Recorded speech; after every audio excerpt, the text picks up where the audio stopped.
Ta-da!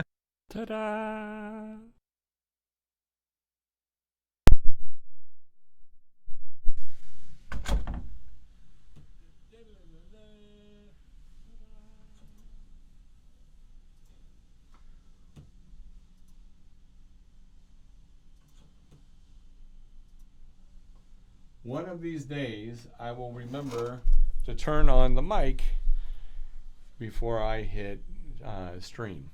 So, anyways, I am Charles Longino. I am the co-owner and the designer here at Aspie Teas and Gifts.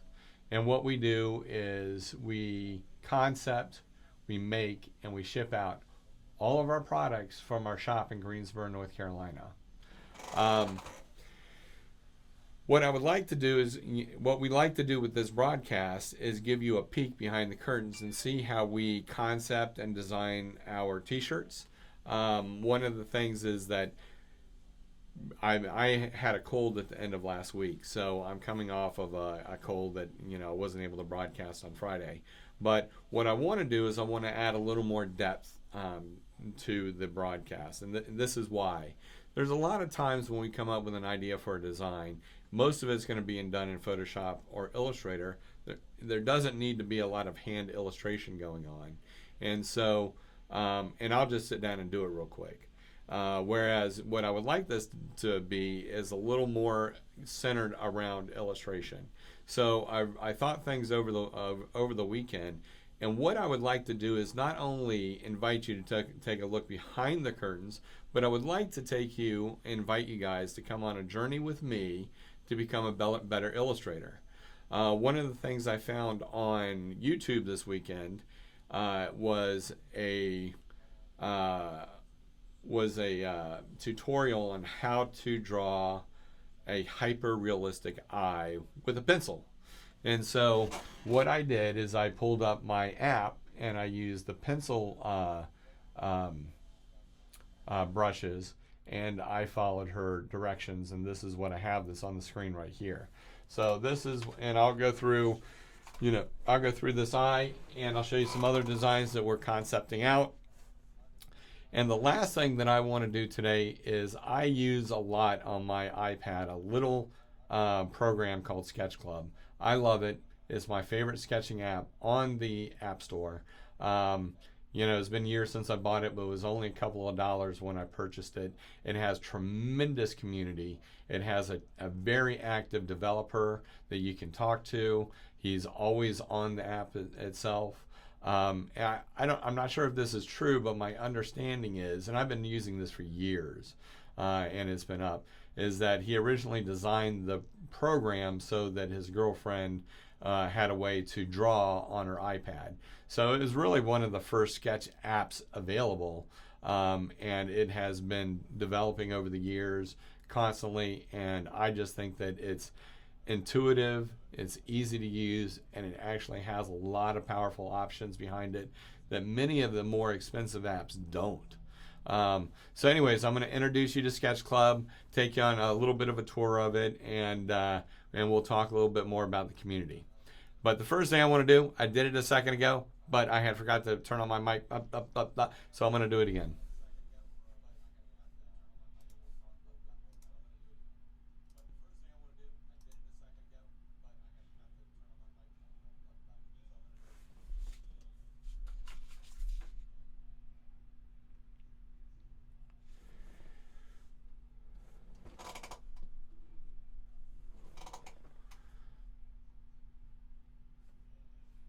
Okay, before we get started, I want to check something real quick.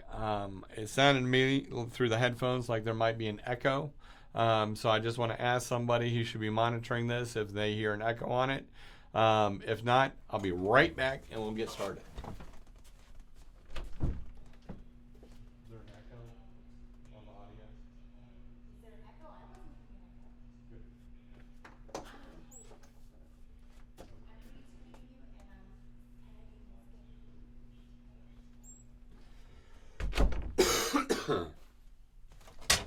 Now, I hope my voice holds out. I've had a lot of congestion over the weekend, and so I was afraid I was going to end up having to go to the doctor today, but I feel a little bit better. So good for me, yay, woo! And we'll get going. So this is the eye that I drew from that tutorial, and it was on YouTube. And the handle of the person who did it, you can go to her page. She's a self-taught artist, and I thought her instruction was very good. But it was, obviously I was able to draw this eye here. But it's a hyper-realistic eye. You can look in here, we went through several different layers. I did it with the pencil, the pencil nib, or brush rather. How do I get this off of there? Okay, so if I come here, there's the brush, but what I want to show you here is this right here, is I can take a look at my stats for this sketch. So I can see here that there's no image loads. So this wasn't where an image was uploaded and copied or drawn over. Took me 6 hours and 50 minutes, but in all honesty, I was sitting in front of the TV, watching the news, horsing around the kids. So, I had my iPad on and it was up, but I didn't do it consistently for 6 hours and 50 minutes. I'm not that slow. When I do illustration, I'm trying to concentrate on the details. I tend to be a little bit slower, but not that bad. So you can see how many undos I did. There are 19,000 strokes in here. But the tools, the most important things is the tools that I use were these right up here at the top. This is what I use to construct the eye. The first little image here is a GIF that will show you the actual building up of the design over time. And so you can see that it's moving right now, and that's kind of neat. I wish he would record it a little higher definition. If you try to increase it at all, it immediately becomes pixelated and it's not usable. It would be really neat to have some viewable GIFs, larger GIFs of the illustrations that you do. That would be pretty neat. That'd be a great thumbnail.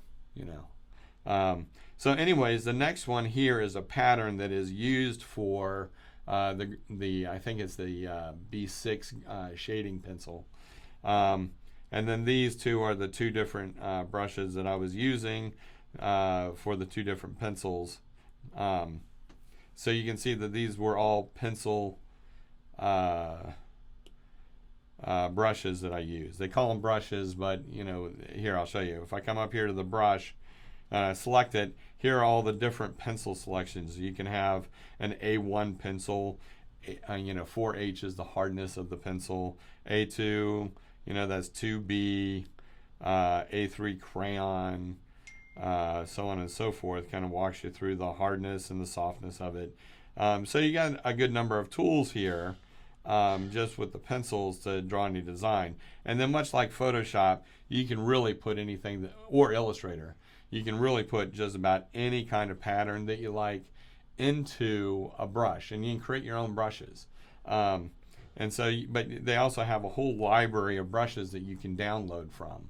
So, I can come down here to the end and click on Add, and then I can create one from a photo that I have, create it from a selection. So what I might do is go into and open up a page and then create a design that I like, save it into Photos, go back into a new file, open that up, that file that I saved into Photos, and then I can create a brush out of it. And so, even if it's like a chain, or if I wanted to do, just around the edge of something, a pattern, I could do that and space it out how I want it, and so on and so forth, and just make a tedious task a little bit easier. So now the other thing that it has is all these different featured, I don't know what charts are. Let's see, charts.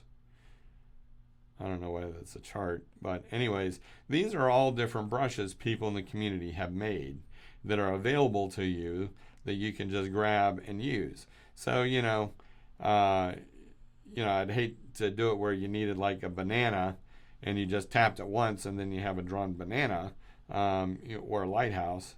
But, it's for something if you wanted to create a pattern around an edge or something like that. It's just an easy way to do it. Here's some popular brushes. And you can see, a lot of them are simulated. This looks like a simulated brush for the clouds. You have some oil painting brushes, somebody in here. Somebody did, a simple 2O shading pencil.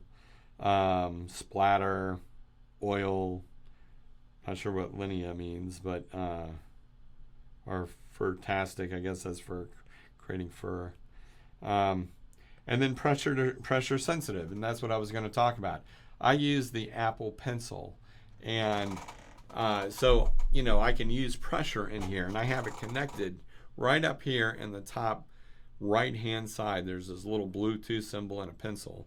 If I click on that, I can connect my Apple Pencil, and I can adjust my sensitivity and click on ignore touches. That way I put my hand down on the screen just like I would a piece of paper, and not worry that my hand's going to create a smudge, or that it's going to think that I'm touching it with a finger. What it basically does is it eliminates your hand being able to touch it for a drawing, and it just allows you to only use the pencil.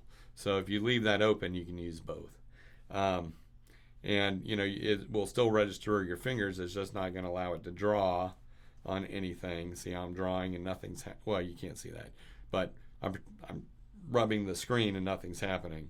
But it will allow me to grab with my fingers and readjust the size and move things around and change the tools that I'm using. So let's get back into the different brush selections here that you can do. So I think you're starting to see how powerful this little sketch program is, that I can create my brushes. I have a extensive library of brushes available to me, to be able to create what I want. I can add it to my quick chart there, and then look at all the different types of brushes that are already in here. If I want to do different kinds of smudges, I can do it. Trees, words, phrases. Not sure what these are, and these are packs apparently of different brushes that I guess people have created. And you can start creating your own brushes and start keeping your own little pack of designs too. So I personally think that's fantastic. Now let's take a look at the controls you have over the brushes. They're actually very good. So I can click on here, and you can see that the stroke, and this is the B1 hard round brush, and I can favorite it if I want to. So now it'll stay at the top of my list if I use it frequently. But you can see here I can have the flow on the stroke. I can vary how scattered it is. The spacing, if I want spacing in between it. If you're trying to get a solid line, I don't know if you know this, but with Photoshop and all the drawing apps, it's just a series of dots, and it'll look like a stroke if those dots are really close together. But you can spread those dots out so you can draw a line where it'll be separated by some space, each one of those dots, and then you can create patterns. And also it has a section here for rotation. With some of the patterns, not with something like what we're looking at here, but you might want to, simulate some kind of spraying. Well, if it's exactly the same all the way across, it's going to look like a brush stroke. So you're going to want some rotation in there, so it's moving around that pattern, randomly, so it looks more natural. The other thing that you can do is you can offset it where it'll rotate and move off the center line a little bit, so you can give it a wider area. So let's say you're trying to do a spray can. It's not going to spray across a straight line. It's going to spray above, and it's going to spray a little bit below. And so you're going to get that kind of offset rotation. And then you can make sure that it's relative to the canvas, because you can turn the canvas around. So now the other thing you can do is completely randomize it too. So it will randomly, move, rotate, offset. Now there's some other things that we do is we can also do a jitter, where it will do it sporadically, so it won't go off every single time that it's supposed to. So that gives it, again, a greater sense of randomness. Now, when you want to use the jitter, I personally tend to be use it more sparingly. I want to give it a little bit of randomness, but I don't want it to look, completely haphazard. I want to have some control over those strokes. So, but the things that you can use with jitter would be the flow, or with this dot, it's much lighter, has more opacity to it than this one would. Or you could have it where it might jitter off on the rotation from the set path. The other one is size. You might have it where it will reduce down the size or make its size a little bit bigger, and then the spacing. Some will be closer, some will be a little more spread out. And then the nice thing here is you can flip it. Now, if you want to make something really look authentic, it's when you take that design, you can invert it and then put that design down again. It's not going to look like the same design. It's going to be an inverse of the pattern. So once you start introducing all of this randomness to it, it takes on a very natural look of a sponge or a brush or whatever you're trying, or a spray, whatever you're trying to achieve. Now, somebody has more skills than I do can sit down with this and make a brush look really good for simulating oil painting or simulating watercolors, and things like that. Now, what a lot of artists will do is they will sit down with black ink. They'll get a brush, some water, and like some India ink, and they will take it if they want to do like watercolor, and they will take some splatters that they'll put on paper and watch it kind of seep into the paper a little bit, and then they'll take photos of it, and then they will use those images as watercolor brushes. And that's something you could absolutely do in here. You could create your own watercolor brushes. You could do your own oil, pastels, whatever you like. You could create the brushes in here with these kind of controls. It also has a taper. So if you wanted to use something like calligraphy or a pen, where it'd get a little fatter in the middle and taper off as you're writing. So you could do that kind of calligraphy scroll. You put a little more pressure on your pen, and more of that ink will come out on the paper, kind of like a quill pen. This will allow you to do that. So you have the start and the end. How much do you want it to be? Start at 0 and get fatter as you stroke your line? Or do you want it to be fat, stay fat? Or do you want it to be fat and then thin out in the middle and then get fat at the end? So these are all options you can do with a taper. You can have your pattern. You can either multiply it. You can subtract. You can... Honestly, I am not sure what movement means. And you can show your image here on the type of pattern that you're doing. So anyhow, I'm going to skip over that quickly and pretend like I know what I'm talking about with that one. But I think that's been added since I've fooled around a lot with the brushes. So I need to look in a little more detail about that. Okay. Now I've got my private messages here.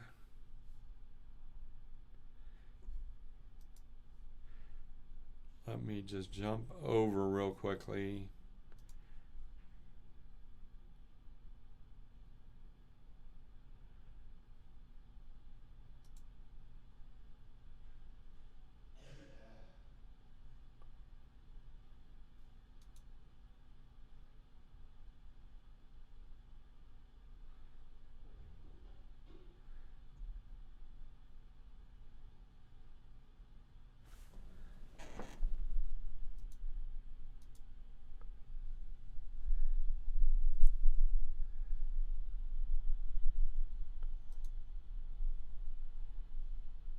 Okay, I've got a message here to check my private messages.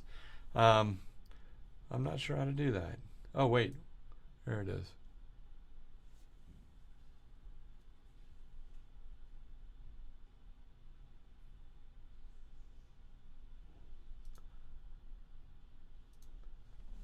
Okay.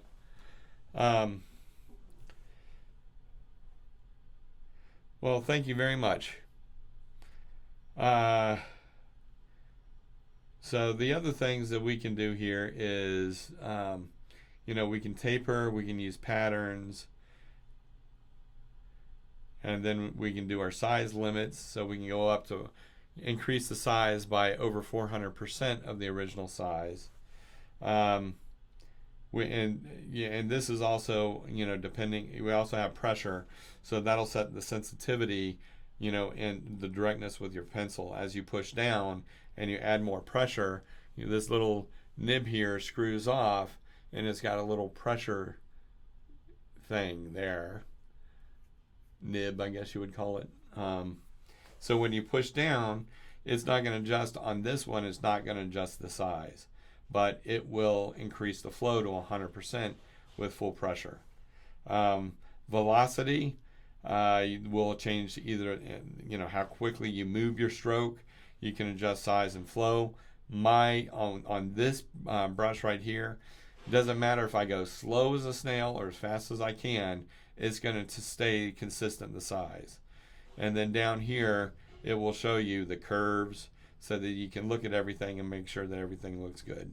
Or I'm sorry, no, this is kind of like with Illustrator. In the corners and everything, you can have a different pattern for those corners. So if you're drawing chain links and then you have a corner, your chain link will end up with a half U at the bottom unless you have a separate image there to connect the chains going across. And I think that's what that is. Anyhow, it gives you a tremendous amount of flexibility. I don't do this a whole lot on Photoshop or Illustrator. I do it on occasion. I don't think they even have this many controls on it. I'm sure somebody out there will correct me on that. But so anyways, that is a quick look at the different brushes and the absolute control that you have over the different brushes that you use. Now, like I said here, when I did this tutorial, you can see the pencil strokes. And over here, you can see underneath it, I had done pencil strokes. And then to get it, she was using a cardboard pen. I think it's called a rubbing stump or something like that. She was taking it and rubbing the graphite and smoothing it out on the paper. So what I did is I simply just took the blur tool and then ran over some of the underlying strokes, and then you can see some of the strokes on top. I used the blur tool here, to blur it so it wouldn't look, to give it more of an authentic look, and you don't see a lot of pencil strokes in here. So we did a reflection where you can see some of the eyelashes. The only criticism I have of the eye that I drew is I should have done a better job with the skin and the wrinkles. I kind of got bored of it. But the other thing is my eyelashes, I think, should have been longer. Otherwise, I really like the retina, what I did there, outside of the retina blending in. And, keep in mind, one of the things they talk about with illustration, and again, I don't consider myself an illustrator. I would love to be, and that's one of the things I would really like to work on in my personal development over the next 6 months, is become a better illustrator. I've drawn all of my life, so I'm pretty good drawing, but I've never had any kind of formal training or done any kind of real formal tutorials or anything like that. I guess you would say I'm a professional doodler, which isn't anything that you can really put on a resume. But again, I'm a graphic designer, which means I'm more good on the technical ends of using the programs to create digital art and mainly designs for screen printing. But this is something I've always wanted to get at. I've always admired people that can illustrate well. I think it's a very useful skill. I think that it would help me in all aspects of my designing. So anyways, that's what I'm going to try and do over the next 6 months, and I certainly hope everybody will join me in that. And I'm going to take a quick station break here.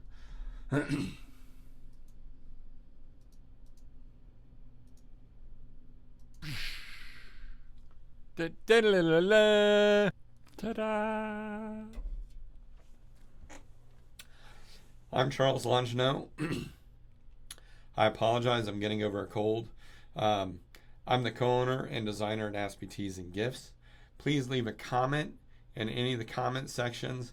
Once a week we do a drawing. for everybody who leaves a comment that, and you don't have to say anything specific. You can just say hi. You can just say, just tell me what state you're watching from. But we will take all those names on all the channels that we are streaming off of once a week and do a drawing where you can get either a t-shirt or a tote bag from our online store of any design that we have up. So please take a second, make a comment. It helps us with our stats and stuff. Right down there. Cool. So the other thing is they've got these wow buttons and stuff like that. Apparently that helps you with your ratings too. So if you can give me a heart, a wow, thumbs up, smiley face, I don't know. I would appreciate it. It helps me know that people are watching and that this might be a topic of interest for people. So please please do that for me. I would appreciate it.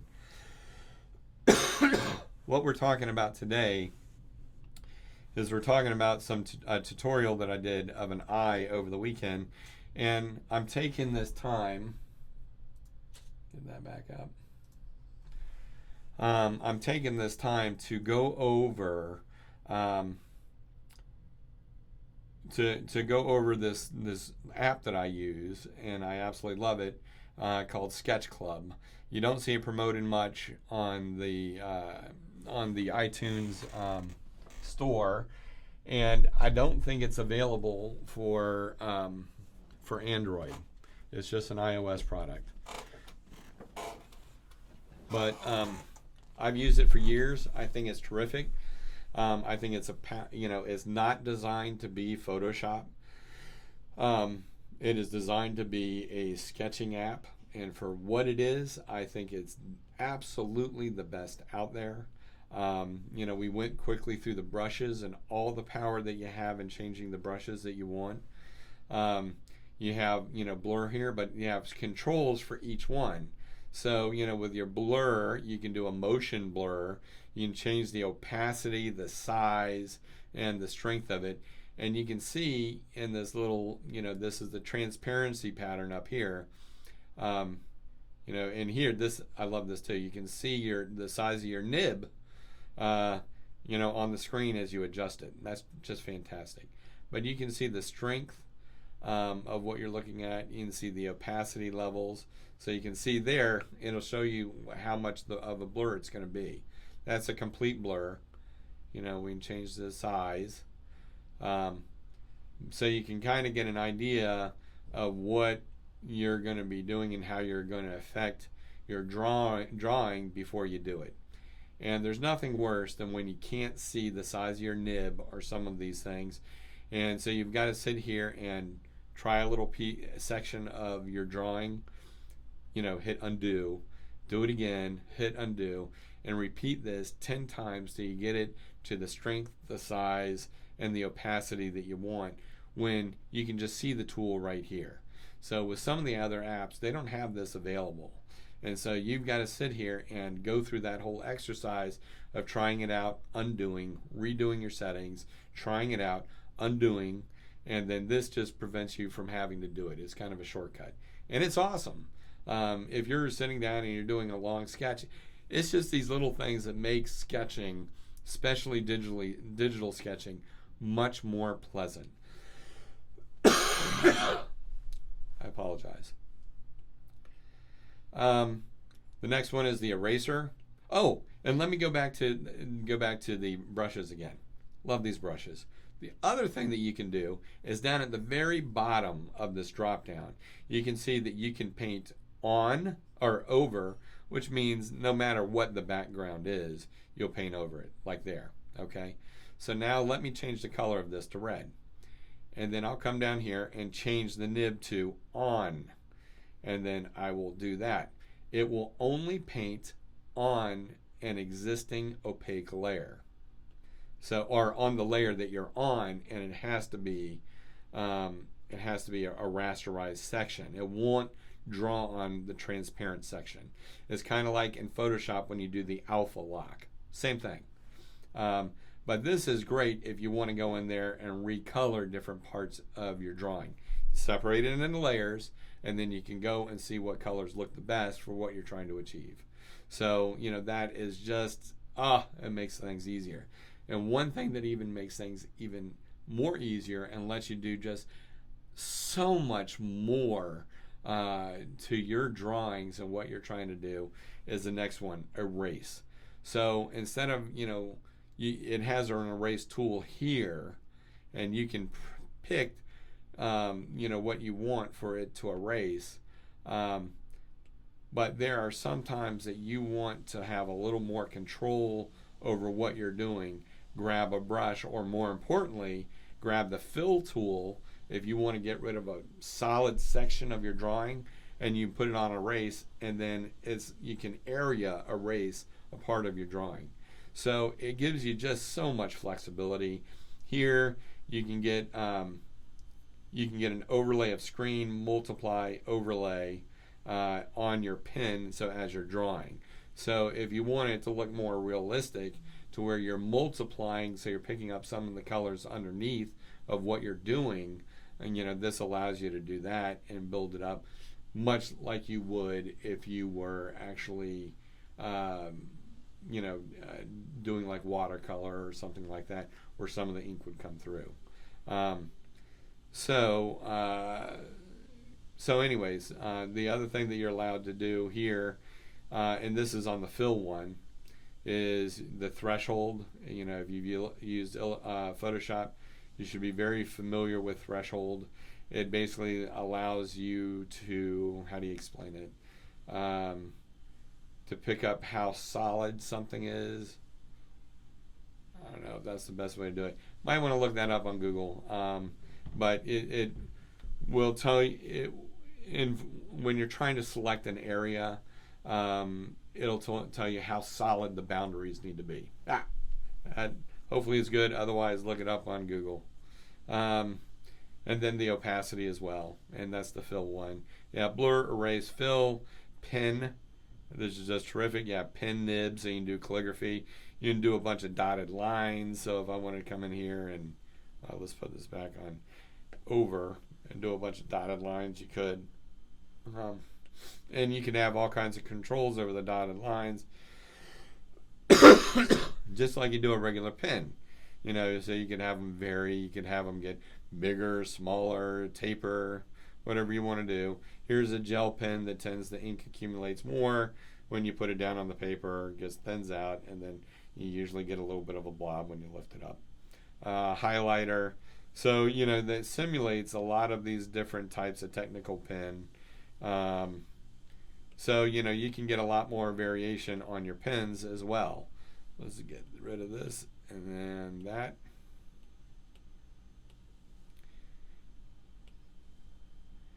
Now, pixels, I don't use this really that much, but what you can do is you can do a square, triangle, hexagon, circle, or a cell, and then this will tell you the size of it. And so, to give you an example, we'll pick a bigger size like this, and these are square. And then you can just kind of draw. And, if you wanted to do, like, I guess, an 8-bit drawing, this is a way that you can do it. And, as long as you keep your pen down, it's not going to overlap. The squares are going to keep it, exactly like you're drawing on graph paper. So let's back that out. You could use circles. So, if you wanted to do, again, something from the 80s where it looks like a dot matrix or something, you could do that.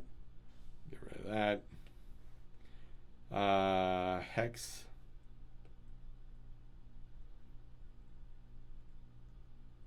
I honestly don't know what you would use that for, but I'm sure there's a purpose out there.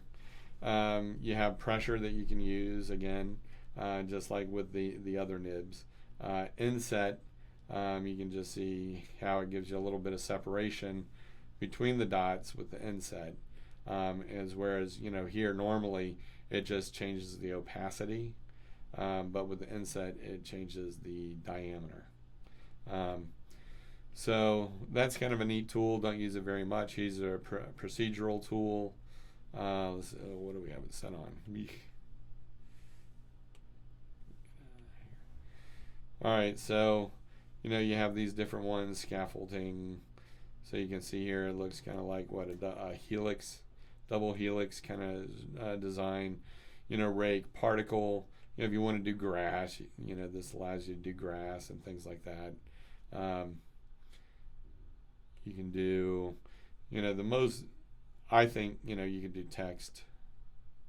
So if you wanted to do, like, how people do like a drawing with different text and use those as like pen nibs, you could do that. For me, the things that are most interesting, or that I tend to use this for, and it's separated here. You can use down here sketchy, smooth. I think they just broke it out here. Sketchy and smooth. Smooth and sketchy is in here too.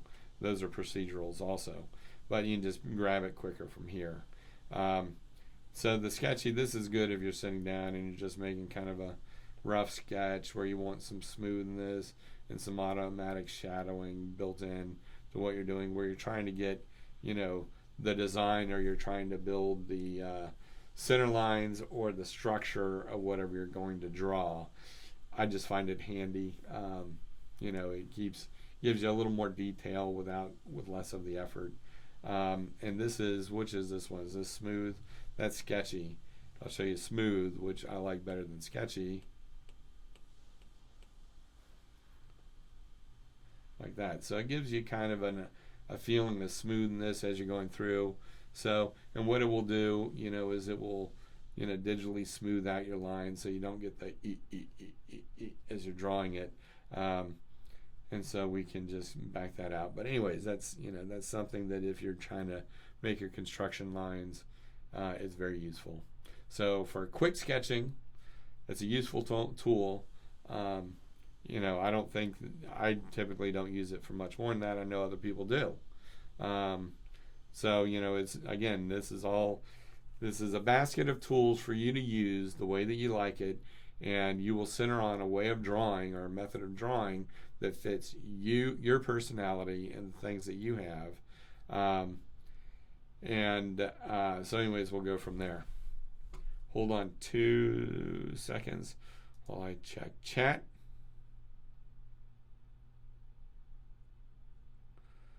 Thank you.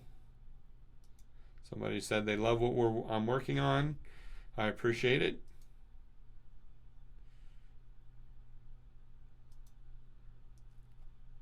The people on Periscope or Twitter, please give me some love. I would really appreciate it.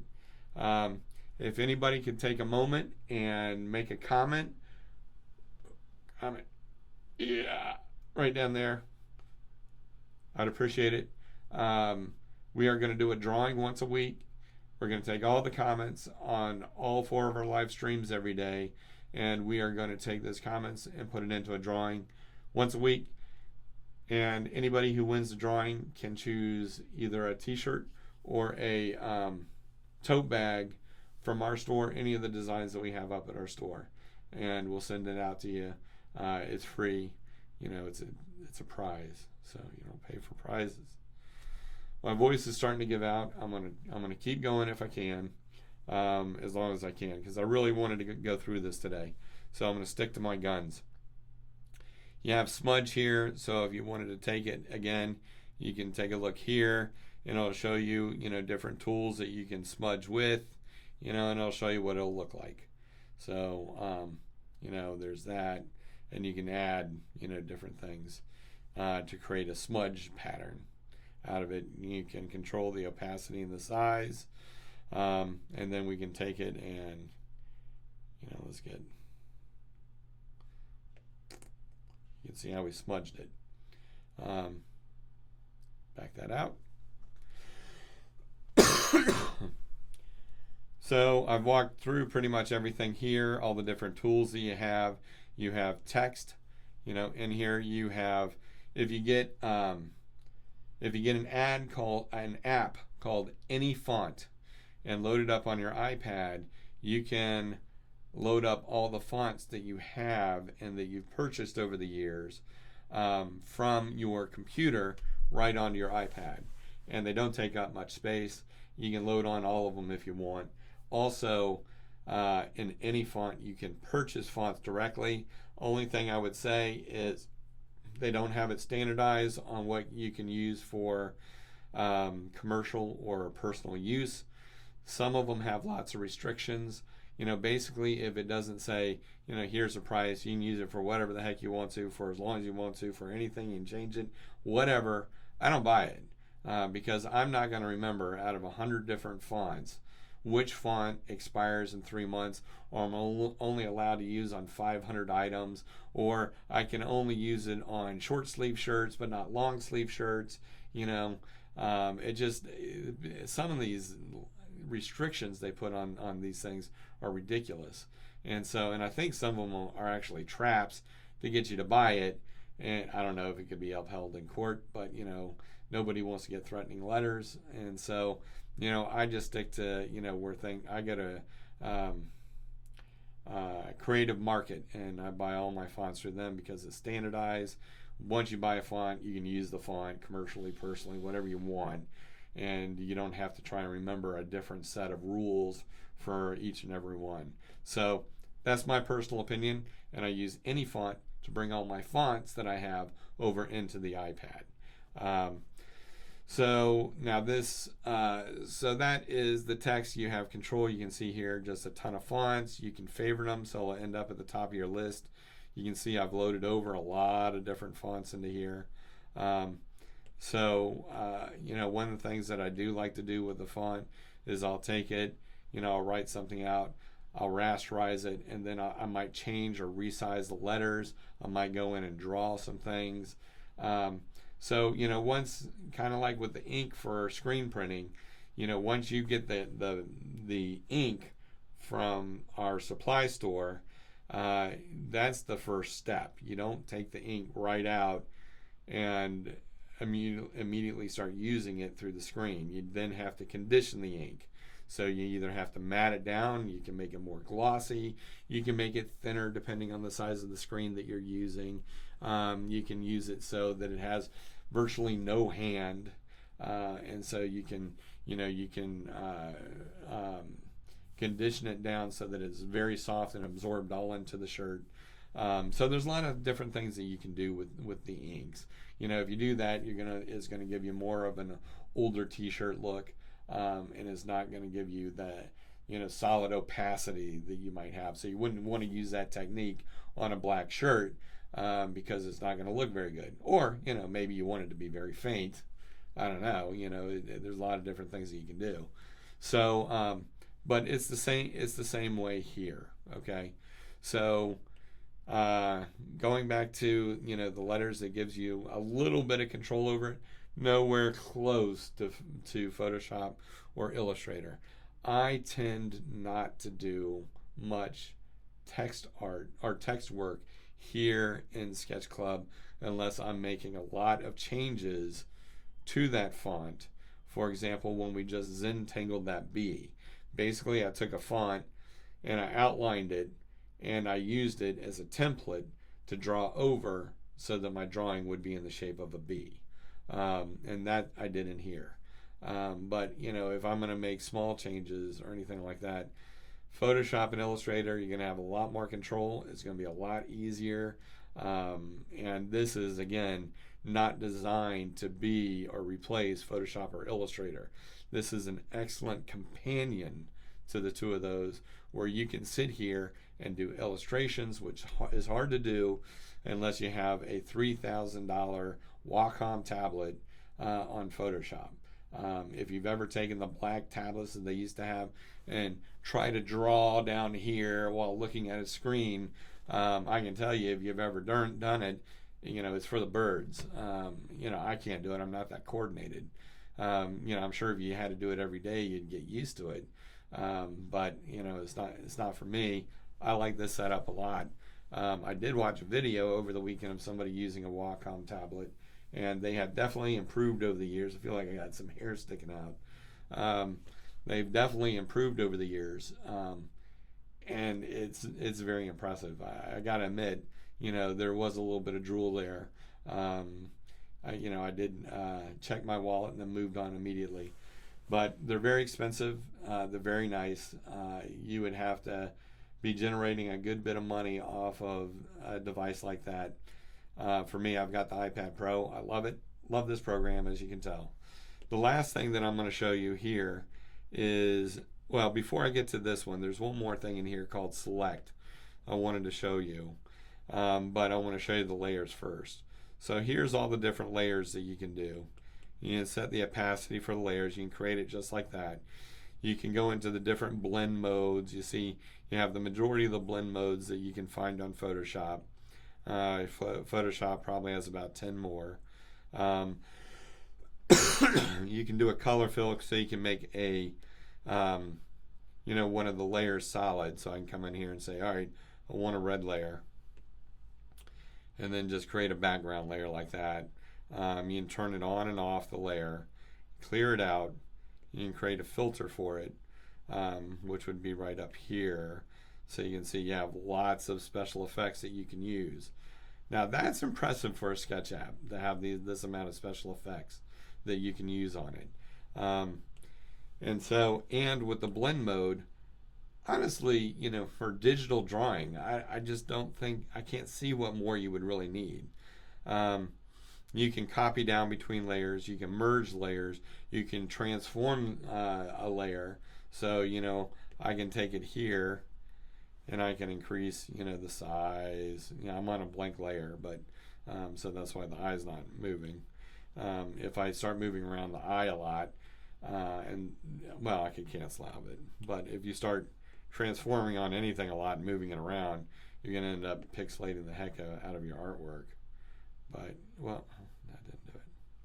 Here we go. There we go. So, you can see you can move around that little section, turn it, whatever you want to do.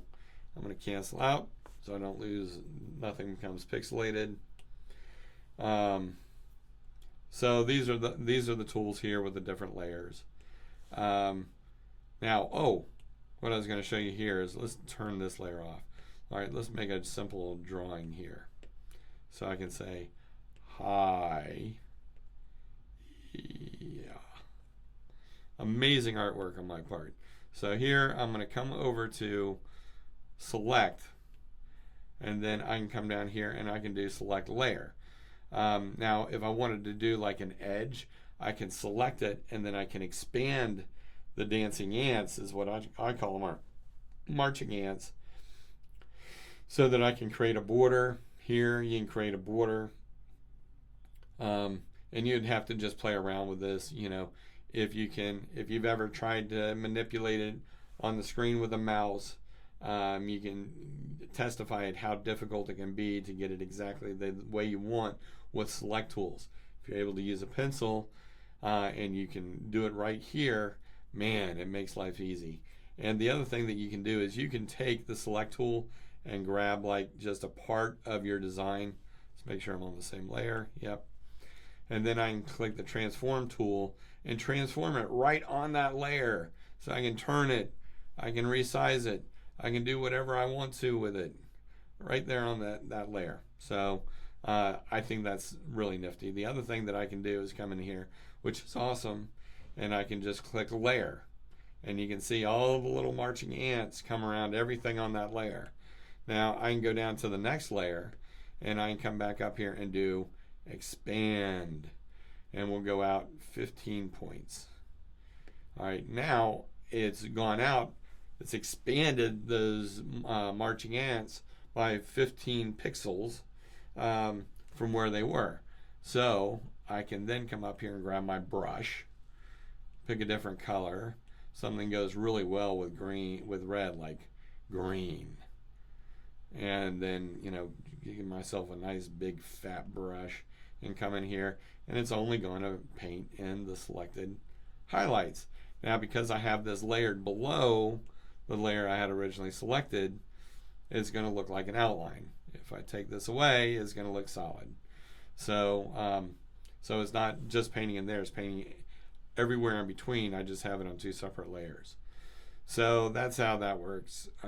I think it's a great tool, and you can just come in here. This is one thing that's annoying. To turn it off, you got to go back to select, and you've got to go back here to deselect. So, and then there's a little bit of residual there. So I'll just come back here, hit clear. Well, that's fine. Get rid of that. Turn our eyeball back on if we want.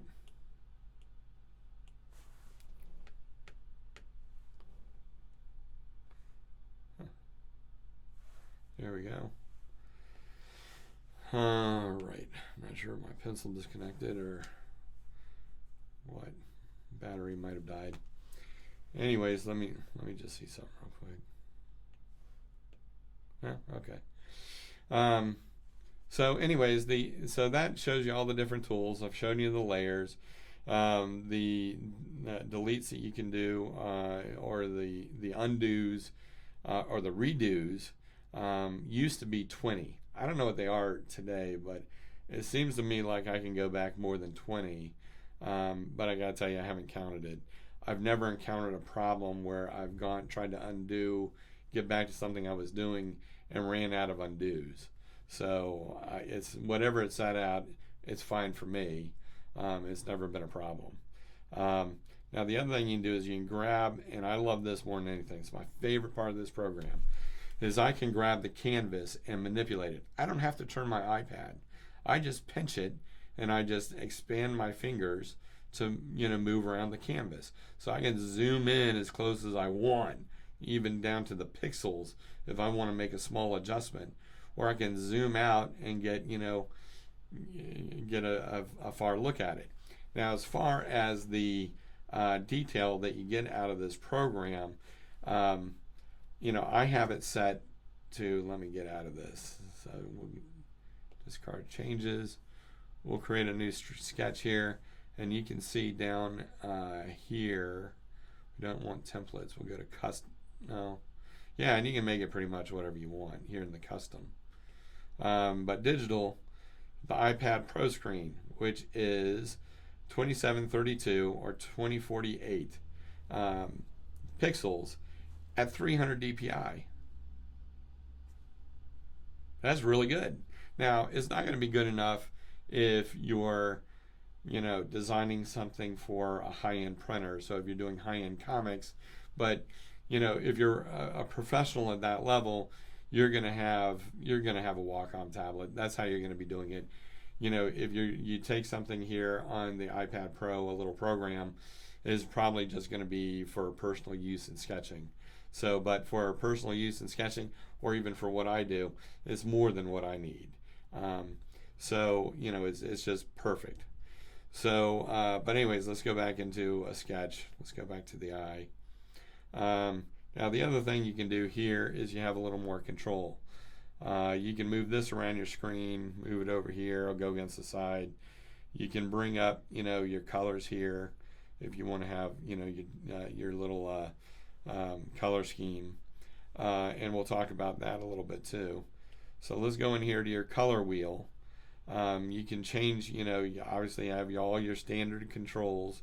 You have your color picker that you can use. You can come over here and there are different swatches that you can use. Now the thing that does annoy me is that I can't set my own swatches, color swatches. I don't know why. I don't think you can control everything else. I don't understand that. But it'll save your most recent color choices up at the top. It'll they have color swatches in here. If there's a way to do it, I don't know what it is. But so there's that. But that's that's kind of a little bit of source of annoyance. But this is another thing that I love is if you're sketching if you're sketching things and you want to make sure that there's no question about you copying something, where you can put it down on a layer and just copy over it.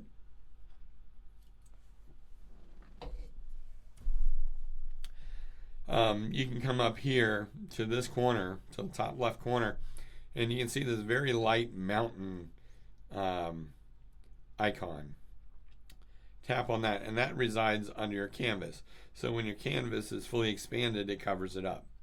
So you shrink down your canvas a little bit, you can hit that, and you can import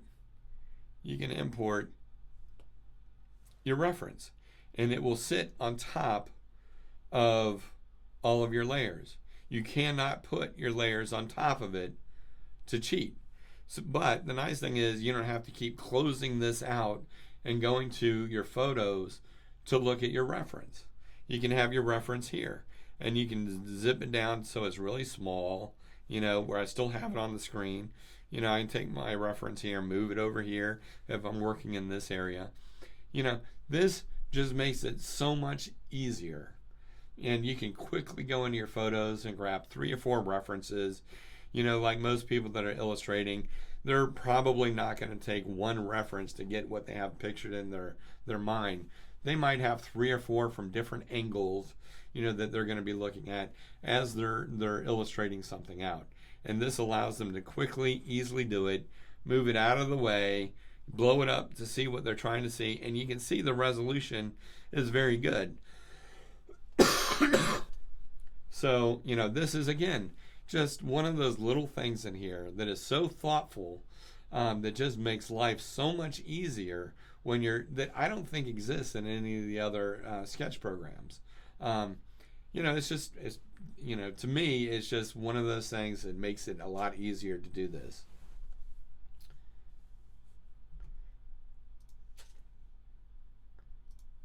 And I know I might be getting a little redundant, and this is probably going on longer than expected. I've done it for almost an hour now. Well, I'm going to keep going. I typically stream for about 2 hours. So you're welcome to come, ask some questions, come back, view it later. We keep these up on our site, so you can come back in if you don't have time to view it later. But, one thing I would like to stress to everybody is that we would like you to leave a comment down in the comment section. And the reason being is our ratings go up. If you comment, more people will, they'll let this out so more people will see these videos, and we'll trick them into thinking that you like it. So, please just leave a comment. You can just say hi. You can just say, hey, I'm watching this from North Dakota. Don't write anything like you suck, because, I'm very sensitive. But, please do write something. And to reward you for it, we are going to do a giveaway in a week. We just did one end of last week, and we are going to be giving away for anybody who comments this week. We're going to do a drawing, and we are going to give away one of our designs on any t-shirt that you want. We'll print it for you, or on a tote bag, and we'll send it out to you, no cost. We'll cover the shipping, just as a way to say thank you and encourage people to comment down below. Awesome. So I'm going to do the transition that I love so much.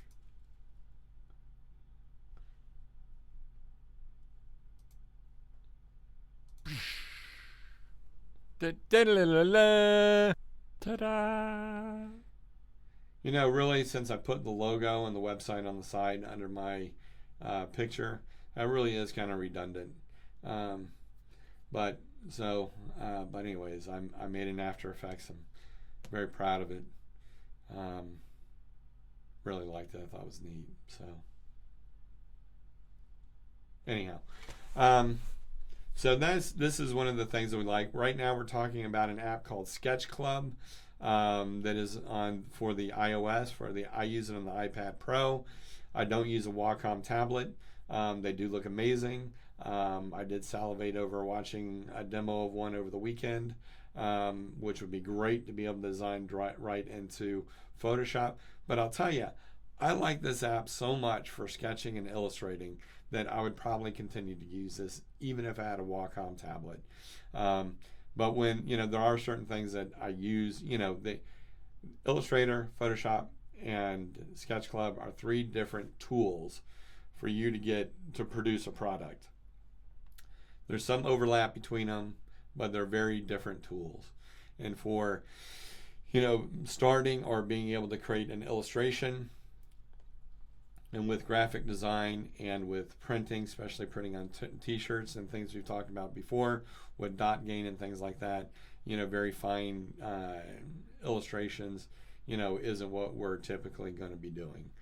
We can do it. but it takes very precision printing, and we have to do a full run. It takes multiple screens.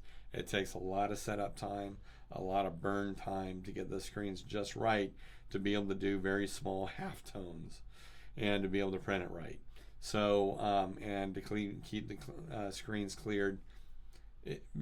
Long story short, we don't do it unless we really think it's going to sell well. We tend to stick to just standard printing techniques. So, anyway, I have gone over this here on how you can bring in a reference into this. Then to get rid of it, tap it again, goes away. This right here, you can get rid of this. You can actually revert the image. I know when I go into Illustrator or Photoshop, I'm inverting things a lot, and this little button at the top will just invert it for you. See that? See the eyeball? Winky winky. And so if you wanted to do two eyes and you were too lazy to draw another one, you would simply do that. You can have two of them. You can save them, put them together. You got two eyes. Another way you could do it is you could just simply select it, go into transform, invert it. That's how I typically do it. So, but let's see what we got up in the top right corner. It gets rid of that bar up top. So if you want, if you don't want that bar in your way, that you're going to be drawing for a while, and you just want a clean page, you can bring that back and forth. So you can get that out of the way. You can get your colors out of the way. Let's say you're doing, a pencil sketch like this. You're not going to be changing your colors. You can get that off of there. Down at the very bottom, this is great because you can change your nib size of any of your brushes real easily with that slider. With this slider, changes the opacity, which makes it very convenient. But these little two down triangles in the middle, tap that, it's gone. Tap it again, it's back. It's like magic. This is amazing stuff. I mean, technology today. Gone, it's back, gone. It's amazing. So, and then this here is part of the community, which we're going to talk about in a second.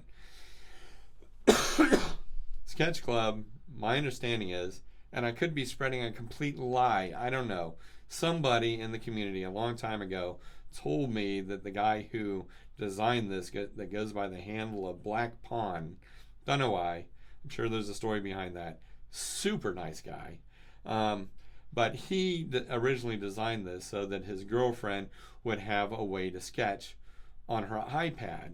And, he did it when there weren't any real sketching apps out there, not very good ones. And, so he did it for a real life artist and got real life input and was able to use his skills where, he was interested enough to really design something made for somebody who's going to use it. And it makes all the difference in the world.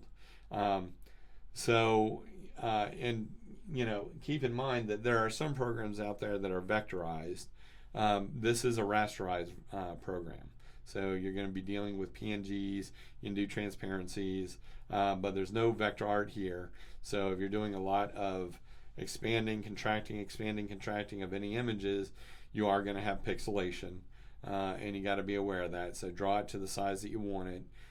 Treat it like a piece of paper. Then you can bring it over into Photoshop or Illustrator. Illustrator, you can vectorize it if you want. Photoshop, you can get it, and you might get a little, if you want to make adjustments, you might get a little less pixelation in Photoshop. I'm not sure. I honestly don't understand a lot of that bilinear and all this other stuff they have on expanding or reducing an image.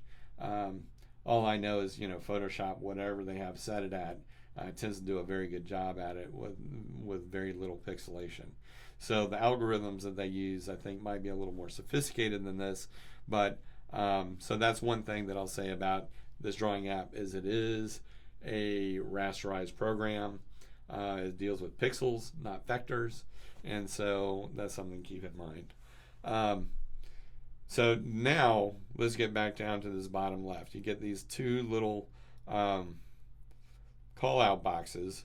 You tap on it, and you can live broadcast what you're working on to everybody that's part of Sketch Club. And remember that, yeah, I'm going to do it. You know I'm going to do it. Somebody had to. But you've got to remember, nobody. Number one rule of Sketch Club, nobody talks about Sketch Club. Number 3 rule of Sketch Club, we tend to ignore rule number 2. Not really that funny, but still, yeah, I had to go with it. It's just, the opportunity was there. I took it. So down here at the bottom, this is the chat that you can have. So you can actually, and you can invite specific people. So if you want your grandparents, to watch your kids do a drawing on here, they can actually log on and watch as your grandkid is drawing and chat with them. Or with you, if you're working, you can even use this for work.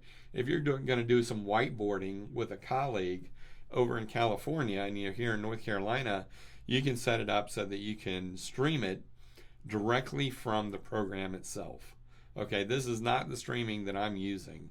The way I'm doing it is I'm using a program to reflect the image of my iPad onto my computer, and then I grab that image and I stream that image out. So it's actually going through a couple of steps to get to the stream. This streams directly, but it only streams to Sketch Club. So anyways, and you can go to a general chat. You can go to, here you go. Common rooms here, split screen. So you can pull up a little keyboard here, if you want to type something, if you want to stop and respond to some people. Oh, this guy right here, Black Pawn. He's the guy who created the app. He's the genius. So again, you can see, he is on. You can grab him. And my experience with him, seriously, is that he's an exceptionally nice person, answers questions, gets back to you. He's busy. He's got this large community of people. I'm sure people are pestering him with questions all the time. For all the years that I've had this program, never once has he seemed tired of it, not willing to respond. He'll make comments on people's drawings. Just from what I've seen, just a super, super nice guy and very accessible. Okay, so, here's, what is this? Oh, that's your special effects. So if you didn't want to go out to your layers and grab that, you can do your special effects from here. That inverts it, hatched. So you can do, hatching. I don't know if you can see that. Probably not. Let's increase the width.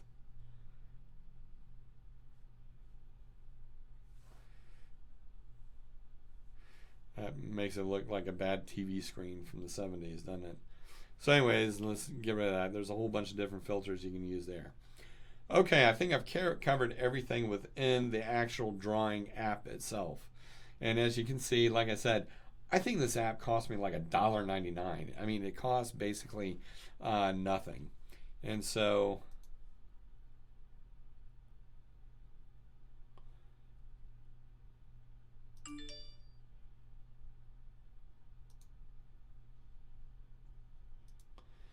be cautious on food stock. All right. I don't know what's going on with Facebook. I have more problems with Facebook Live than any of the other ones, but they keep saying that I got to reload my screen, which is probably going to cut it off.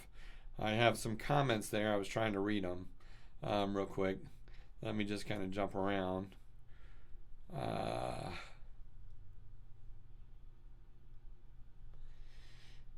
I don't know if anybody's watching on Twitter or Periscope, but if you are, please leave me some love. If you leave a comment, it'd be greatly appreciated. We'll put you into a contest for a free t-shirt or tote bag from our store. Any design that you want, we'll print it just from you on whatever t-shirt that you want. Big, small, 3X, small, I mentioned small, medium, whatever, I don't care. But please do us a favor. We want to get this live stream really up off the ground.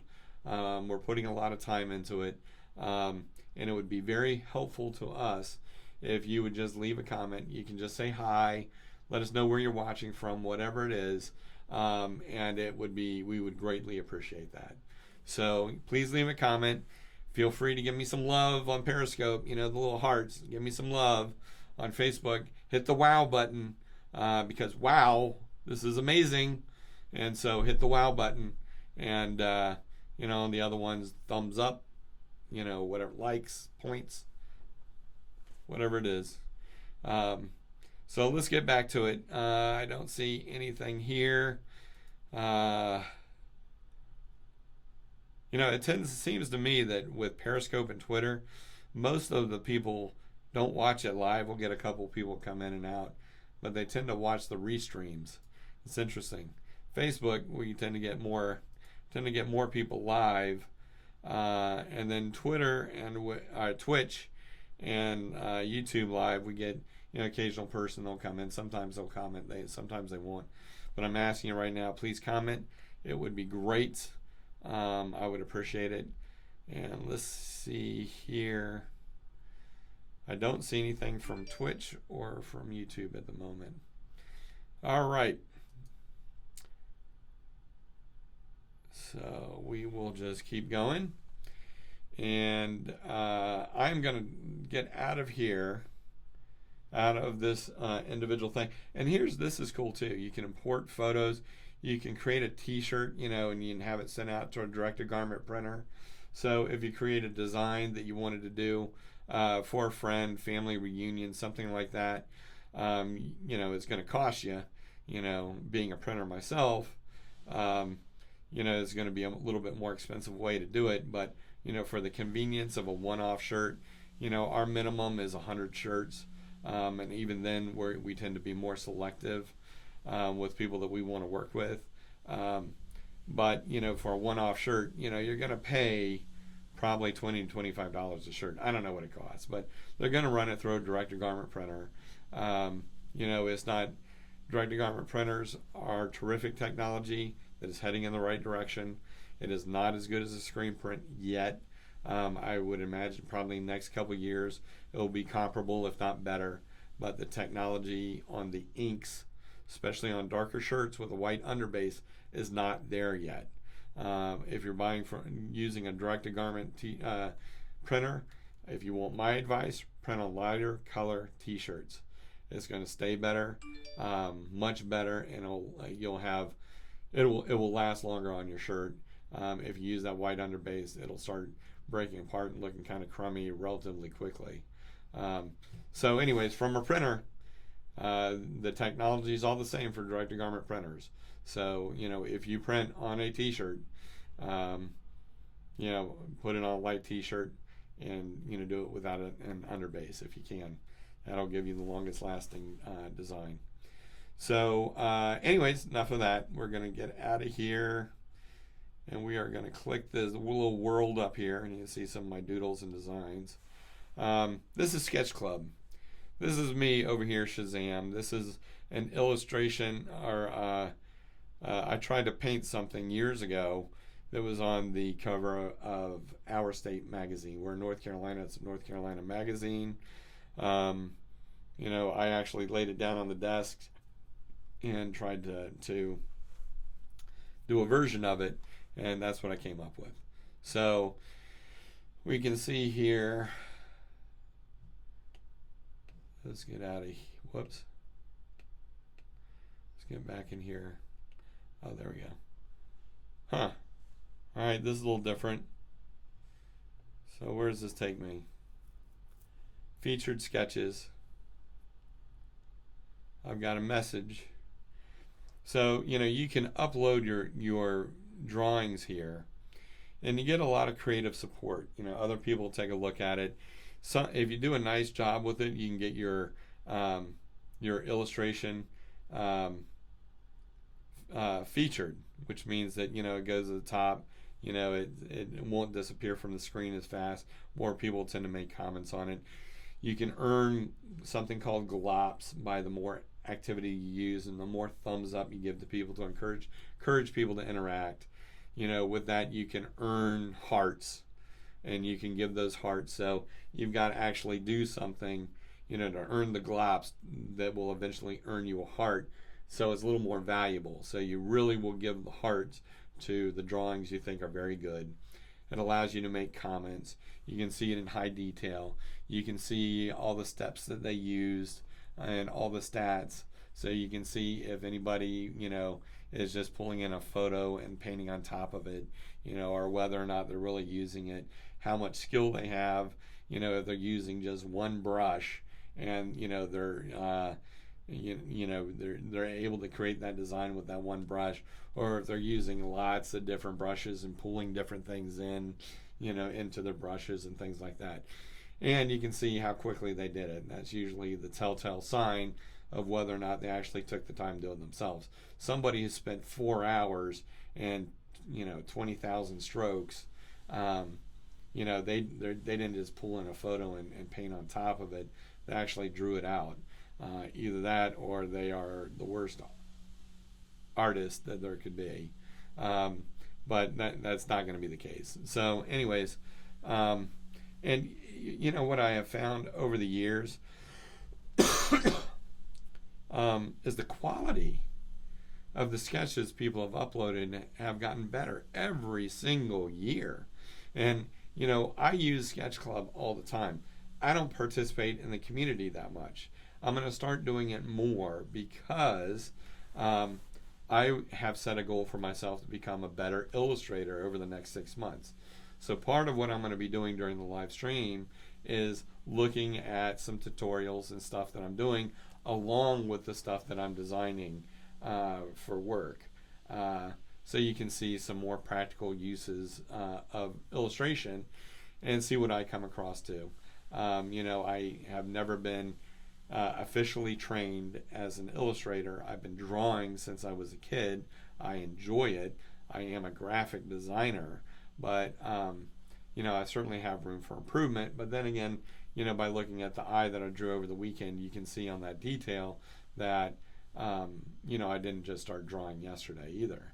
So I do have a little bit of skill, but I don't have any formal training. So I've seen things about how to draw center lines. Your eyebrow goes here 2/3 of the way down your mouth, your nose line, and I don't know it. If I was ever trying to illustrate the details out of a face, I'd probably look it up. But I am committed to learning all of that over the next 6 months and sharing it with you, and it's going to be awesome. So make sure that you're watching this live stream or you're coming back so you can forward through my slow parts as I ramble on. But I will be doing some of that stuff. So please join me. Oh, did I mention? Comment would be great. So I don't see anything right now on any of the chats. I think that I've lost my chat on Facebook. So if there's anything there, yeah, Facebook's gone. I don't know if it's still streaming or not. Anyhow, is what it is. Facebook's done this to me before where it's just, I don't know, just gets gummed up. I guess a lot of people use it. So, but, I'll keep going on the other channels. So this is the community here. These are some of their drawings. Down here at the bottom, they used to have a different layout. I mean, as of like a couple days ago. So, I'm trying to figure out. There we go. Back to that. So if I click on. Periscope is definitely up. You've got 2 people that have joined. Sweet. Thank you, Periscope. Thank you for being up. And give me some hearts if you don't mind. And please, please leave a comment. It would be greatly appreciated.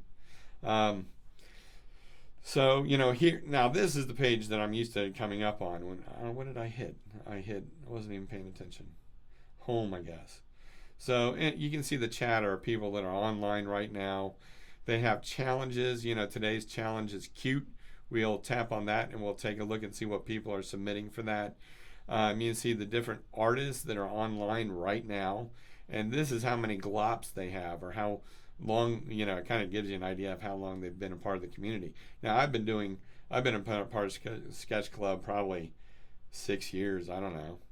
I haven't been in the community section until yesterday for 3 years. But it's always nice to post something and have somebody say, "Ooh, it's kind of like taking it." I think we get it from our moms from when we were little. You take a picture to your mom and they, it's wonderful. Well, it's amazing. What is this? And so it's still kind of the same way. These people are very supportive. They're submitting their artwork too. So they want kind comments, but and they're very generous with their time and their comments. And some of these got people in here are just amazing artists. I mean, just terrific. I mean, I just envy some of their skills. And it gives you, if you want to learn how to be an illustrator, an artist, a chance to commune with other ones. It used to be in the old days, you hear about these different movements in France, and they would gather at these cafes and critique each other's arts, works of art, or they would all go out to the same lake that Monet went to, and they would all sit there and bring out their palettes and paint the same lake, and chat about style and technique and stuff. And that's the way you had to learn. A lot less effort today to get in a real community of artists. Now you also have, just like with any community, you have some people that are going to horse around a bit. You have some people a little more immature. You're going to have, but you also have, you got to be careful, because you do have some kids that are sketching and uploading their work on here, and you don't want to hurt anybody's feelings. And especially if it's a kid, you want to encourage them in these types of skills, because I personally think, as technology starts taking over more of the routines activities that we perform, and we're going to see that more in the next 10 years of robots and automated things. The way that individuals are going to be able to contribute more to society, and what society is going to be looking at people more, I personally think is going to be creativity. And so, and it's a shame that we're seeing a lot of these programs getting cut from schools. But so much of it, there's so much need for truly creative people out in businesses, for marketing, for generating content. Everybody is trying to generate their own content where they can own their own copyrights and their own materials. We're going to be doing that within the next 6 months. That's a whole different thing that we'll talk about in another time. And one of the reasons, but to give you a little hint towards it, one of the reasons I'm working on improving my illustrating skills is we're going to be illustrating some things and using our shop outlets and our channels that we have for retail to be able to access that with some of the content that we're going to be creating also. But we're not going to be doing that right now. So this, what I'd like to say is it's a great community. They have just amazing. I'll show you some. I mean, look down here at the bottom. This is some of the artwork some of these people have done just in the last 7 days. Let's go back and look at the best ones for all times. Now, you saw that eye that I sketched, right? Now look at this. Are you kidding me? That's amazing. I would love to someday be able to do that and say that came from me. And you can go in here, and you can see all the wonderful comments people have made. And she, talks about all the hearts and everything that she's gotten. But here, see on the right-hand side, sketch stats. So we can see 0 image loads. They didn't load anything. They did this by hand. And you can see the different tools that they used. And it's all right here. And it will even show you how a quick GIF of how they... Is it GIF or GIF? I never know. Who knows, right? I've heard it both ways. So here's this GIF that shows them actually drawing it out. It took this guy 17 hours to do this. That's amazing. Look at that. I mean, you can see the wrinkles and the skin. I mean, to me, that's photorealistic. So anyways, all right, I'll stop. We'll go back, we'll look at some of these other ones.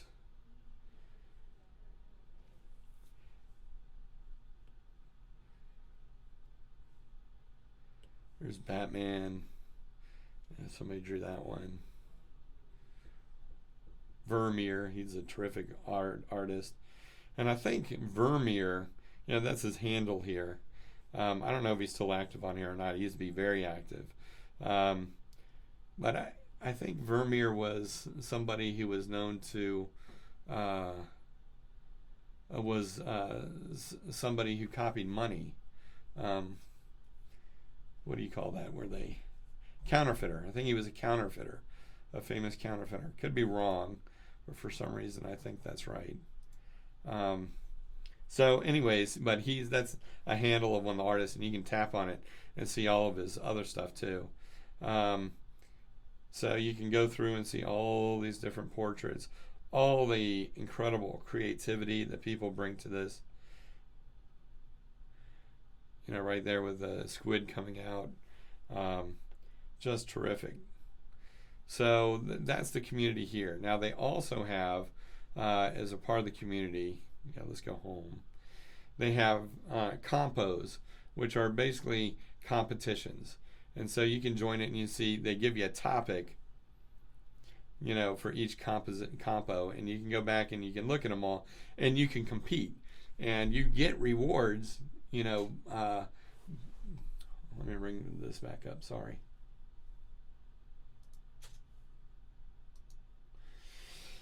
You can get rewards in glops and hearts and other things. The guy's giving away iPads for people who have won some of these things. But here's one they did for they're voting on now.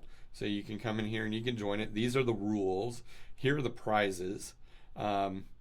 And you can click on here and you can vote on the different ones that you want. You go through all this, and it's based on people voting. So some of the complaints has been on favoritism. So some people that are active a lot, they tend to vote for their friends. Who doesn't? You want to support your friends, and you can come in here into the discussion. But the interesting thing, because this is a programmer, obviously, who did this, he did it so that you don't go through and favorite just all of them. It's random now. So you're not necessarily going to get the option of having one of your friends, art pieces coming up. And you only get to vote on it once. And so you can go through and you can vote on the ones that you want, and then it just makes it more fair. But anyways, this isn't a no big deal, but it kind of gives you a deadline and be able to finish things. And it's always neat to see what people do on it. A lot of them are quick sketches, a lot of them are new.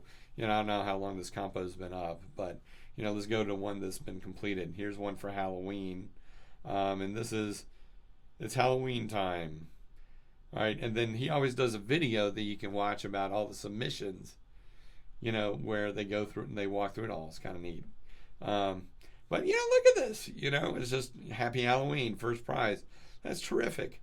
All this. Look at this one by Duke. He's been on for a long time too. That's just fantastic. And that's what I'm talking about, that I want to get better at, is being able to sit down and know how to compose a piece, a drawing, to be able to draw it, be able to build your construction line, so you have a head here that's going to be, your circle, jawline, all that kind of stuff. Head over here, arrange it how you want it, and then you just start drawing, building it out from that. I've seen people do it, but I've never done it myself. I've always used kind of a photo reference, but it would just be kind of cool to say, to do it that way. All right, I want this guy to have a mustache, up here. This guy is going to, look a little more gaunt. This guy on top is going to be a little hairier with a beard and look more menacing. This guy is going to be, a little more gaunt and standoffish. And then we're going to have, the troll-looking lady down at the bottom holding the candle. That, to me, is, a really good artist. That somebody, I think two things about a good artist is their composition, how they put all the different elements together on the page, to be able to convey what they're trying to convey. I think that and proportions says everything about, in my opinion, are the two strongest things about determining a good artist. And I can tell you, I have a lot of growth ahead of me. So, and you can see with the eyeball and the eyeball that I showed you, big difference between the two. I think I've had a good start, but I'm a long way from there. This is amazing. You can click into it. You can see the stats from here. You can click into it so that you can have, the PNG, so you can zoom in and really see the detail this guy did, on here. Look at that, those eyebrows, and he even put this little reflection down at the bottom of the eye, to show the moisture. Look at this guy's scar. I mean, just fantastic. So that's the things that I'm talking about. You can get a lot of inspiration from the other people on here, build relationships. This is about as cute as can be. I love that. And everybody, there's so many different levels of skill in here. You can go to people that have got to be professional illustrators. There's one guy that was a preacher that was on here for years. I don't know if he still is. I can't remember his name offhand. But anyways, he got very, very good. But this is one of the things that he just did that was meditative, was his artwork. He didn't do it professionally, but his skill level was tremendous. And he was more than happy and willing to critique things for you, to make suggestions. And they also have groups that you can get involved with around special interests. And so you can find a group of people that like to do your type of art and give feedback and develop relationships. And you can do live streams with them so they can actually do it live. You can do whiteboards where you all work on one design, and where you can do it with 2 or 3 people that you trust, where they can, as you're working along, they can say, hold on, Charles, just a second. Let me show you how you might be able to do that better. Tell you for what it's worth. Everybody's got an opinion. But so I just wanted to emphasize that not only is this a great sketch app, I think it's the best one on the iPad. I'm sure other people have other opinions. And I have some real runner-ups. And so, anyhow, but so that's what I use. That is my review of Sketch Club. I've gone in a lot of details. I've gone on much longer than I probably should have. But, feel free, if you're watching, you want to skip along, that's fine. And I'm probably going to start doing some of these challenges. And I invite you to do them along with me. My name on Sketch Club is Shazam, because when I was little and it was Saturday morning, I loved to watch Shazam on Saturday mornings. And so that is my screen name. And you can click in here. Please come friend me. Send me a direct message on here. Say hi. I would love to talk to you. These are just some quick, sketches over the years. Octopi. Ha ha ha. Fool around backgrounds. That one is when it just came out. Fool around with perspective here a little bit. A couple of these, different things with some shading and spheres. This was one that I tried to do kind of like a painting. And again, you can come in here and click on it, to really zoom down. And, I try to use it more like a painting app instead of just like for a drawing app. And they've had a lot more tools added to this from when I did this. And also, I'm not that good a painter. I'm not that good an illustrator. I can do a lot of special effects and a lot of cool things with Photoshop and Illustrator. But this is where I want to get better. So, I would love to be able to come back and look at that and be like, whew, man, that's terrible. And even now I look at that and go, I think I could have done a lot better. But we all got to start somewhere. And I did that 6 years ago. So, I can tell you I've gotten better than that. I did this about 6 years ago. This is horrendous. I hate to even show you this, but, I was trying to do Peter Pan looking in at Wendy as an old lady. And I was trying to do a reflection. his blonde hair ended up, bright yellow. You can see his hand. His eyes aren't positioned correctly on his face. We can just go on and on. It's dismal. But, people were nice enough and supportive enough to, give me positive feedback back then. They go through some live streams of real artists and show you how these people draw. And I watched one of them, and this is my version of Peter Max. And so they went through, and the guy gave us a great lesson on about who Peter Max is, his contribution to art. He was one of the fathers of pop art. His styles, what you would consistently see in his artwork, and then what we did is the challenge was to try to draw something in his style. But during the live stream, we got to see the instructor do a drawing in his style and explain who Peter Max was and why he would do certain things in his artwork, and then we would go and try and reproduce it or produce our version of it, of what we think he would have done. We wouldn't copy one of his artwork. But anyways, it's just an exercise to improve your skill and to learn about artists. And where else are you going to get something like that? Unless you take a course on art at your local university. And this is just a much more relaxed way you can do it. Great, again, can't say enough. Great community, wonderful people. How do I get out of this? Return to my sketches. All right, so these are my sketches. Here's one I started working on. We wanted to do a t-shirt for the 80s. So I kind of started doing a boom box. I was going to do it in silhouette. And then I was thinking of superimposing some words on the silhouette. Got kind of caught up there. I don't know. Wasn't really working for me.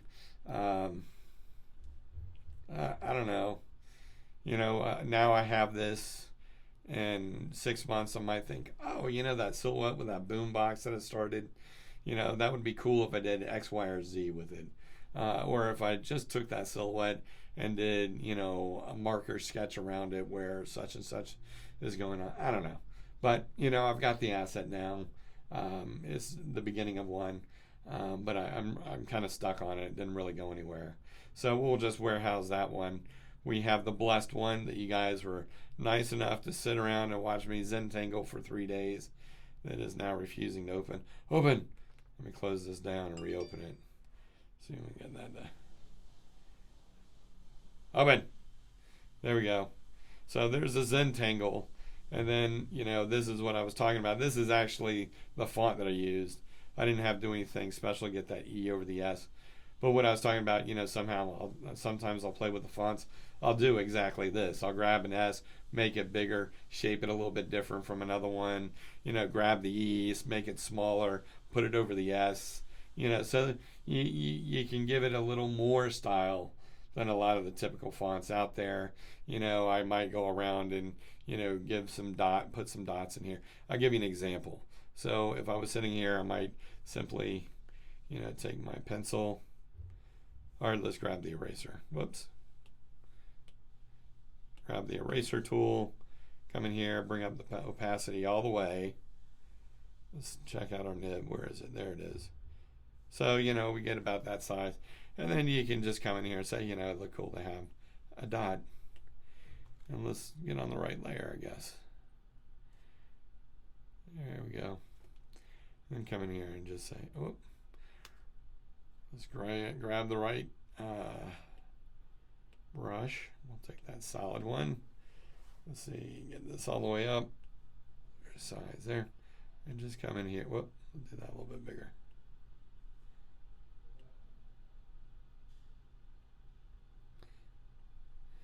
Make sure you got it all the way through. But you can do something as simple as that to kind of make it look like, I don't know, like wrought iron. That screw. I mean, you could even come in here and make these little screw heads to look like, it's wrought iron that's screwed into the wall. And then we're going to print this on a shirt. I might actually do that. That's kind of a cool idea. So we can come in here and put it, a little hole wherever they would be screwed into the wall. I'll come back and draw some screw heads on it. And when I do the screw heads,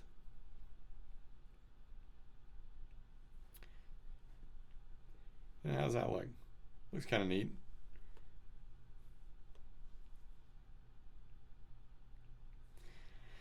But you guys get the idea.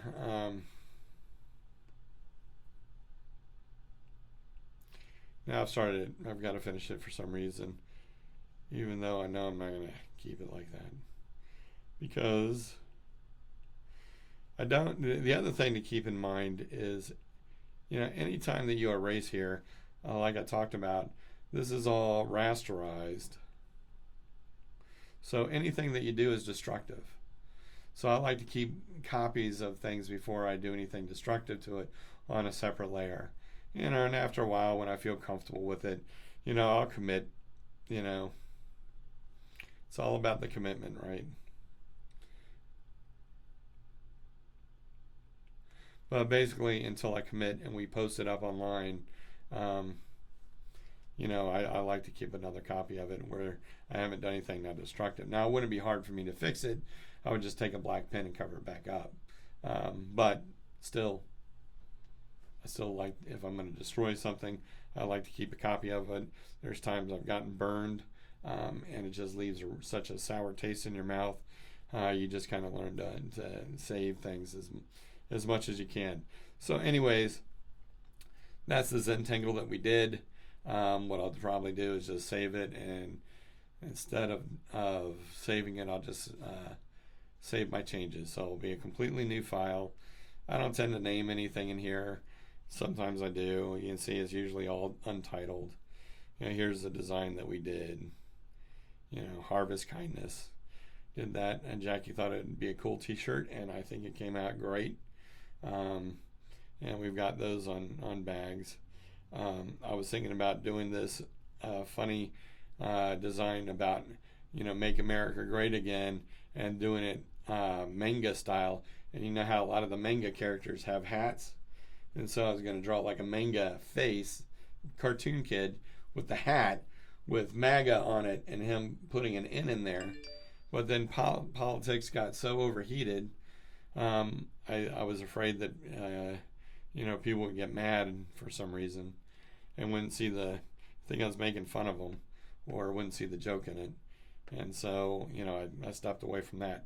Still think it would be funny. I think it'd be a cute t-shirt, but people are just so out of their minds about politics nowadays. It's the third rail. Just don't even mention it. I mean, when I was a kid, two things you weren't supposed to talk about: politics and religion. Well, everybody wants to talk about their politics now. See what happens? Shouldn't talk about these things. It's a secret ballot, you people. So anyway, so these are some of the designs that we've done here recently. You can see, I've cut out some mock-ups. You can do this more quickly with a background brush, but I was having some difficulty even with the background brush on some of this, so I brought it in here and was able to just zoom way in with my eraser and kind of erase things and get a really clean, crisp cutout. But this is the tote bag that we use. So I made it festive, and to put up on our stores so people could get some perspective on the size of the tote bags that they're buying. I think they're great bags. We sell them for $12.99. It's my stream. I can pitch it. So, suck it up. So anyways, that's it for today. How long have I been broadcasting for? Almost 2 hours. That's fantastic. There's the camera. I need to put a little card up right here above the screen that says "Look at camera" with a big red arrow. So I always forget. I always end up looking at myself here, and I need to be talking to you because this is for you. This is for you. It's my heart right there. It's for you.